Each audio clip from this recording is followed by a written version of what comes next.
আমার নবীকে তো আল্লাহ এত দামি বানাইলেন।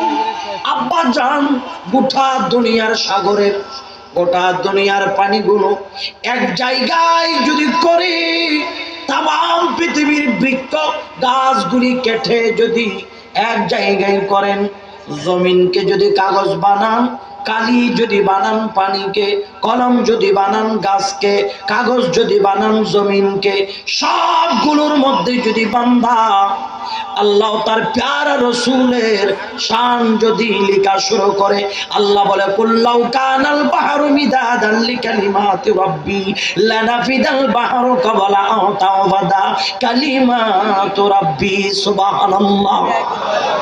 সব কিছু এক জায়গায় করে যদি লেখা শুরু করা হয়, লেখা যাবে।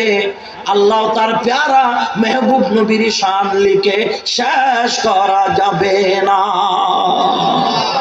কি বলেন, যাবে? তো আপনারা বলবেন তো না যাইলে তো আরা করি কিনে। আরে করি মানে করি যে সুর সিটিং বাটপার গাঁজাখোর মদখোর আসাড়া ফাসাড়া মিশা হাসা যা কই ব্যাগ দূরই ইমানদারের তালিকায় নামটা উঠবার নবীর প্রশংসা করি, ঠিক কিনা? এখানে নবীর প্রশংসা করলে নবীর লাভ না নিজের লাভ? নিজের লাভ। নবী তো লাভের ভান্ডার, ঠিক কিনা? আর যারা বিরোধিতা করে এতে করে উপর কি মুসিবত, মুসিবত কি কম না না বেশি কমছে?